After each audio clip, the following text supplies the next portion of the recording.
Welcome to रोशन की class YouTube channel. आप सभी का आज की इस पाठ्य योजना की वीडियो में एक बार फिर से बहुत बहुत स्वागत है। दोस्तों, आज इस पाठ्य योजना की वीडियो में हम देखेंगे विज्ञान विषय का कक्षा 9 का पाठ्य योजना, जिसका उप विषय होगा जीव विज्ञान। तो अगर आप लोगों को जीव विज्ञान की पाठ्य योजना चाहिए क्लास 9th के लिए, तो आप लोग आराम से इस वीडियो को देख के पूरा का पूरा पाठ्य योजना बना सकते हैं। और अगर वीडियो देखने के बाद आप लोगों को लगे कि वीडियो अच्छी है, आप लोगों को हेल्प मिली, तो इस वीडियो को लाइक कर दीजिएगा।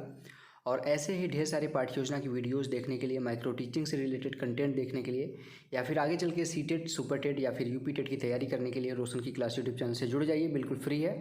जुड़ने के लिए सिर्फ एक काम करना है, नीचे लाल कलर का सब्सक्राइब बटन, उस पर क्लिक करके जैसे ही सब्सक्राइब करेंगे एक बेल आइकन आएगा, उसको दबा के ऑल नोटिफिकेशन ऑन कर लीजिएगा।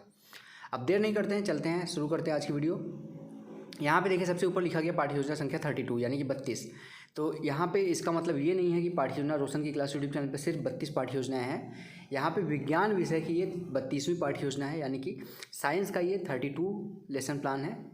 और यहाँ पे उसके बाद देखिए इस तरीके से आप लिखने के बाद, नंबरिंग करने के बाद आपकी जो पाठ्य योजना होगी, नंबरिंग 1 2 3 4 5 जो भी होगा, पाठ्य योजना संख्या लिखने के बाद आपको विद्यालय का नाम लिखना है, जिस विद्यालय में आप पाठ्य योजना पढ़ाने के लिए जाएंगे।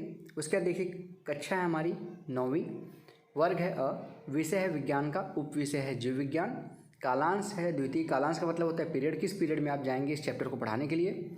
अवधि है 40 मिनट का। दिनांक लिखना होता है, जिससे ये पता चलता है आपने किस डेट को कौन सी पाठ्य योजना पढ़ाई थी।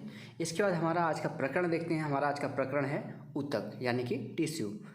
टिश्यू हमारा आज का प्रकरण है ऊतक। इसके बाद देखिए हमारा आता है हेडिंग सामान्य उद्देश्य। सामान्य उद्देश्य हेडिंग के अंतर्गत आपका जो विषय होता है, उप विषय होता है, इसको पढ़ाने से बच्चों में किन किन चीज़ों का विकास होता है उसके बारे में सामान्य उद्देश्य में कम से कम 4 से 5 पॉइंट और मैक्सिमम 8 से 10 पॉइंट लिखना होता है। तो पहला पॉइंट है छात्रों को विज्ञान की उपयोगिता बताना। दूसरा पॉइंट है छात्रों को जीव विज्ञान के नियमों व तथ्यों से के बारे में जानकारी देना। तीसरा पॉइंट है छात्रों में अन्वेषण तथा तार्किक क्षमता का विकास करना। चौथा पॉइंट है छात्रों को जीव विज्ञान की दैनिक जीवन में उपयोगिता बताना। पाँचवा पॉइंट है छात्रों में वैज्ञानिक दृष्टिकोण का विकास करना। ये 5 पॉइंट हो गए। इसके बाद हमारा अगला हेडिंग आता है विशिष्ट उद्देश्य। विशिष्ट उद्देश्य के अंतर्गत आपका जो टॉपिक है, जैसे हमारा आज का टॉपिक है ऊतक, उसको पढ़ाने से बच्चों में किन किन चीज़ों का विकास होगा, उनके अंदर क्या नॉलेज डेवलपमेंट होगी, किस नॉलेज का डेवलपमेंट होगा, इसके बारे में आप विशिष्ट उद्देश्य के अंतर्गत लिखेंगे। इसमें देख लीजिए पहला पॉइंट है छात्र ऊतकों की सामान्य रचना का प्रत्यास्मरण कर सकेंगे। दूसरा पॉइंट है छात्र ऊतकों के प्रकारों के बारे में जान सकेंगे। तीसरा पॉइंट है छात्र ऊतकों की सामान्य रचना व प्रकारों का चित्रण व अंकन कर सकेंगे। ये विशिष्ट उद्देश्य के 3 पॉइंट थे। अब आता है हमारा अगला हेडिंग सहायक सामग्री, यानी कि यहाँ पे आपको उन सभी सामग्रियों के बारे में लिखना है जिसकी सहायता आप शिक्षण कार्य करते समय 40 मिनट की क्लास में लेंगे। तो देख लीजिए इसमें लिखा गया है चौक, डस्टर, लपेट श्यामपट्ट, संकेतक, चार्ट आदि, ये सारी चीज़ें आपको सहायक सामग्री में लिखनी है। नेक्स्ट हेडिंग आता है हमारा पूर्व ज्ञान। पूर्व ज्ञान में लिखना है आपको छात्र कोशिकाओं की सामान्य जानकारी रखते हैं। कोशिका आप पढ़ा चुके होंगे, तभी ये चैप्टर पढ़ाइए, जिससे बच्चे अच्छे तरीके से नॉलेज उनको हो कोशिका के बारे में। उसके बाद आप इस ऊतक के प्रकरण के ऊपर टॉपिक बना सकते हैं। अगर आपको कोशिका के लेसन प्लान चाहिए तो आपको रोशन की क्लास यूट्यूब चैनल में जाएंगे, आप साइंस लेसन प्लान में जाएंगे, उसमें आपको कोशिका के ऊपर लेसन प्लान भी मिल जाएगा। अब हमारा अगला हेडिंग आता है प्रस्तावना प्रश्न, जो कि किसी भी लेसन प्लान का सबसे इंपॉर्टेंट पॉइंट माना जाता है। यहाँ पे देखिए प्रस्तावना प्रश्न को 3 कॉलम में बनाना होता है। स्टैंडर्ड जो स्ट्रक्चर है वो 3 कॉलम का है। क्रम संख्या, छात्राध्यापक क्रिया, छात्र क्रियाएं। लड़की हैं तो छात्राध्यापक क्रिया की जगह छात्राध्यापिका क्रिया हो जाएगा। दूसरा चीज़ इसमें ध्यान देना होता है कि कम से कम आपको 3 प्रश्न पूछ के अपना प्रकरण निकलवाना होता है, और ज़्यादा से ज़्यादा 5 से 6 प्रश्न अपना प्रकरण निकलवाने के लिए पूछ सकते हैं। और तीसरा, इसमें प्रश्नों के क्रम में क्रमबद्धता होनी चाहिए, यानी कि पहले प्रश्न का जो उत्तर आएगा उससे दूसरा प्रश्न बनेगा, दूसरे प्रश्न का जो उत्तर आएगा तीसरा प्रश्न बनेगा, उससे तीसरे प्रश्न का जो उत्तर आएगा उससे चौथा प्रश्न बनेगा। इसी तरीके से क्रमबद्धता होनी चाहिए। तो यहाँ पे देख लीजिए पहला प्रश्न है हमारा शरीर कैसे बना है, तो बच्चे बता देंगे हमारा शरीर कोशिकाओं से बना है। दूसरा प्रश्न फिर पूछे बच्चों से कोशिकाएं क्या होती हैं, तो बच्चे बता देंगे हमारे कोशिकाएं हमारे शरीर की सूक्ष्मतम इकाई हैं।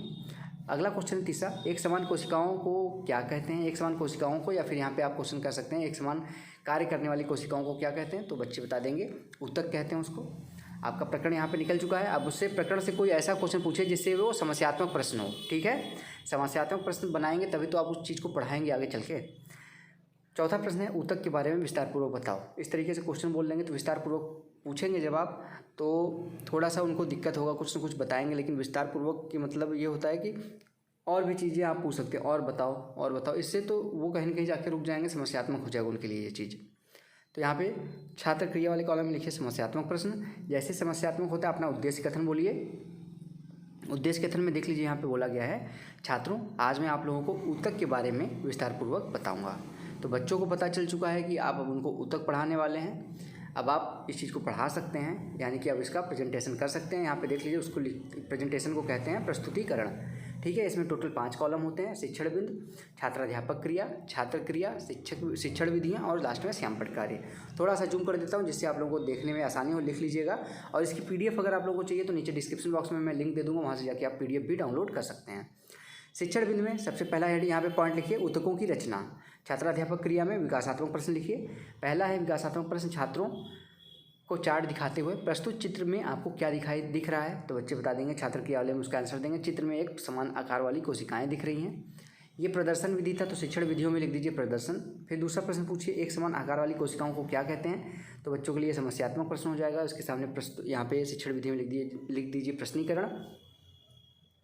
अब समस्यात्मक जब हुआ जो पॉइंट, उसको स्पष्टीकरण उसका करिए। स्पष्टीकरण में देख लीजिए लिखा गया है, एक समान रचना व समान कार्य करने वाली कोशिकाओं के समूह द्वारा विभिन्न कार्य किया जाता है जो ऊतक कहलाता है। ठीक, ऊतक के 3 मूल भाग होते हैं। पहला ऊतक कोशिकाएं, देख लीजिए ध्यान से यहाँ पे जो तीनों भाग हैं इसके। पहला है ऊतक कोशिकाएं, दूसरा है अंतराकोशिकी पदार्थ, तीसरा है बाह्य कोशिकीय पदार्थ। 3 है यहाँ पे ऊतक के, टोटल 3 मूल भाग हैं। यहाँ पे अंतराकोशी के बारे में बताया गया और बाह्य कोशी के बारे में बताया गया। अंतराकोशी पदार्थ तंतुमय या जेली की तरह होता है। यह ऊतक कोशिकाओं को बांधने का कार्य करता है। बाह्य कोशी पदार्थ जिससे ऊतक कोशिकाएं अपना रासायनिक लेन देन करती हैं। अब आगे चलते हैं, देखते हैं। छात्र कॉलम में लिखना है, छात्र ध्यानपूर्वक सुनेंगे। ये स्पष्टीकरण दे रहे थे, यानी कि व्याख्या दे रहे थे किसी चीज़ की, तो व्याख्यान विधि हो जाएगी। और श्यामपट्ट पे लिखिए, ऊतक के 3 मूल भाग होते हैं। तीनों मूल भागों के नाम लिख दीजिए, ऊतक कोशिकाएं, ऊतक अंतराकोशी पदार्थ और तीसरा बाह्य कोशी पदार्थ।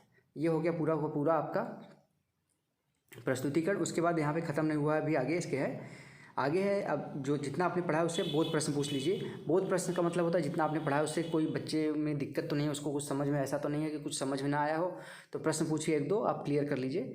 तो यहाँ पे देख लीजिए, थोड़ा सा मैं जूम कर देता हूँ। बोध प्रश्न में देख लीजिए लिखा गया यहाँ पे, पहला क्वेश्चन, ऊतक के कितने मूल भाग होते हैं। तो बच्चे बता देंगे ऊतक के 3 भाग होते हैं। दूसरा क्वेश्चन है, बाह्य कोशी पदार्थ किसे कहते हैं। तो बच्चे बता देंगे जिससे ऊतक कोशिकाएं अपना रासायनिक लेन देन करती हैं। अब यहाँ पे दूसरा है ऊतकों के प्रकार। दूसरा शिक्षण बिंदु में पॉइंट है, ऊतकों के प्रकार। अब विकासात्मक प्रश्न पूछेंगे यहाँ पे। विकासात्मक प्रश्न में देखिए पूछा गया, पहला प्रश्न, कार्यों के आधार पर ऊतक कैसे होते हैं। तो बच्चे बता देंगे कार्य के आधार पर ऊतक अलग अलग होते हैं।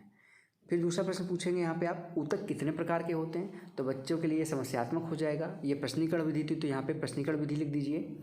और यहाँ पे श्यामपट्ट पे देख लीजिए, यहाँ पे ऊतक के बारे में, ऊतक का यहाँ पे सचित्र वर्णन किया गया है। यहाँ पे देख लीजिए अंतराकोशी है, यहाँ पे ध्यान से देखिए, जो ये है अंतराकोशी है इसके अंदर। ठीक, उसके बाद यहाँ पे बाह्य कोशी है, जो ये बाहर की दीवार है, ये बाह्य ऊतक कोशिका है। और जो ये जेली नुमा यहाँ पे दिख रहा है आपको, जो बांधे हुए हैं, सभी ऊतकों को यहाँ पे बांधे हुए है, इसको कहते हैं बाह्य कोशी आपका हो जाएगा। तो ये तीनों चीज़ें यहाँ पे बना दीजिए। उसके बाद आगे बढ़ते हैं हम। यहाँ पे कहाँ पे थे हम, स्पष्टीकरण पे थे, ऊतक कितने प्रकार के होते थे। ये बच्चों के लिए समस्यात्मक था। अब स्पष्टीकरण दीजिए इसका। स्पष्टीकरण में देख लीजिए लिखा गया, ऊतक 6 प्रकार के होते हैं। ठीक, पहला एपिथेलियम ऊतक, दूसरा है संयोजी ऊतक, तीसरा है कंकाली ऊतक, चौथा है पेशी ऊतक, 5वां है तंत्रिकीय ऊतक और 6वां है संवहनी ऊतक। छात्र कॉलम में लिखना, छात्र ध्यानपूर्वक सुनेंगे। ये व्याख्यान विधि थी, तो व्याख्यान विधि लिख दीजिए। उसके बाद बोध प्रश्न पूछ लीजिए। एक प्रश्न यहाँ पे बोध प्रश्न पूछा गया, ऊतक कितने प्रकार के होते हैं। तो बच्चे बता देंगे ऊतक 6 प्रकार का होता है। आपके ऊपर है, इससे ज़्यादा ही प्रश्न पूछ सकते हैं आप। तो ये था आपका ऊतकों के प्रकार। अब इसके बाद अगर यहाँ पे शिक्षण बिंदु में और पॉइंट लिखना चाहे तो आप लिख सकते हैं। किसी भी ऊतक के बारे में आप बता सकते हैं, संयोजी ऊतक के बारे में बता सकते हैं। सभी ऊतकों के बारे में तो आप बताएंगे ही, एक एक करके थोड़ा थोड़ा डिटेल में आप बता दीजिए। 6 जो ऊतक हैं उनके बारे में, 6 के बारे में बता दीजिए थोड़ा थोड़ा। उसके बाद आगे अब चलते हैं। अब आता है हमारा अगला हेडिंग, पुनरावृत्ति प्रश्न। पुनरावृत्ति प्रश्न में देख लीजिए यहाँ पे लिखा गया है, कम से कम इसमें आप पुनरावृत्ति प्रश्न में 1 से 2 प्रश्न पूछ सकते हैं और मैक्सिमम 3 से 4 प्रश्न पूछा जा सकता है। तो पहला प्रश्न है यहाँ पे, अंतराकोशी पदार्थ किसे कहते हैं। और दूसरा प्रश्न है, ऊतक के प्रकारों का नाम बताइए। तो ये हो गया आपका पुनरावृत्ति प्रश्न। अब इसके बाद आता है हमारा गृह कार्य। गृह कार्य यानी कि होमवर्क, जो कि आपके लेसन प्लान का लास्ट हेडिंग होता है। किसी भी लेसन प्लान का लास्ट हेडिंग अगर आपसे कोई पूछता है, एग्जामिनर आता है तो वो पूछ सकता है कि लास्ट हेडिंग क्या होता है किसी भी लेसन प्लान का। तो लास्ट हेडिंग होता है गृह कार्य यानी कि होमवर्क। होमवर्क में ऐसा कार्य दिया जाए कि क्वेश्चन ज़्यादा ना हो, लेकिन एक ही 2 क्वेश्चन में आप सारी चीज़ें जो पढ़ाए होंगे 40 मिनट की क्लास में उतना कवर कर सकें एक ही 2 क्वेश्चन में, जिससे बच्चे जाके उस चीज़ को घर पे रिवाइज करें और उनको अच्छे तरीके से वो चीज़ तैयार हो जाए। तो यहाँ पे देखिए गृह कार्य दिया गया है, एपिथीलियम और संयोजी ऊतक का सचित्र वर्णन करो। यानी कि उसका चित्र बनाना है बच्चों को, अपनी कॉपी में वो नोट करेंगे ये क्वेश्चन। सचित्र वर्णन का मतलब होता है वो अपनी कॉपी में इस चीज़ को बनाएंगे, उसका फिगर एपिथीलियम और संयोजी ऊतक का, और उसके बारे में थोड़ा थोड़ा वहाँ पे व्याख्या करेंगे उसकी। तो ये था पूरा हमारा आज का लेसन प्लान। आशा करता हूँ आप लोगों को आज का लेसन प्लान अच्छा लगा होगा। अगर अच्छा लगा हो तो प्लीज़ इस वीडियो को लाइक कर दीजिएगा, और रेगुलर बेसिस पे अगर आप लोगों को ऐसे ही लेसन प्लान की ज़रूरत है किसी भी सब्जेक्ट के, किसी भी क्लास का, कोई भी सब्जेक्ट हो, हिंदी, इतिहास, भूगोल, रसायन विज्ञान, जीव विज्ञान, मैथ, और आपका कंप्यूटर हो गया, गृह विज्ञान हो गया, अर्थशास्त्र हो गया, संस्कृत हो गया, किसी भी सब्जेक्ट का अगर आप लोगों को लेसन प्लान चाहिए तो रोशन की क्लास यूट्यूब चैनल में अवेलेबल है। आपको सिर्फ रोशन की क्लास यूट्यूब चैनल पे जाना है, प्लेलिस्ट में जाना है, वहाँ पे अपने सब्जेक्ट का, जिस सब्जेक्ट का आप लोगों को चाहिए लेसन प्लान, उस प्लेलिस्ट में चले जाइएगा। जितनी नाम मैंने अभी लिए हैं वो सभी के सभी प्लेलिस्ट आप लोगों को मिल जाएंगे, उसमें जाके आप देख सकते हैं। अगर उसके अलावा अगर आप लोगों को कोई भी लेसन प्लान चाहिए तो नीचे कमेंट बॉक्स है, उसमें कमेंट कर सकते हैं। मैं गारंटी देता हूँ 1 से 2 दिन के अंदर आपका लेसन प्लान आप तक पहुँच जाएगा। तो फ्रेंड्स मिलते हैं नेक्स्ट वीडियो में, तब तक के लिए आप लोगों का बहुत बहुत धन्यवाद। जय हिंद, वंदे मातरम।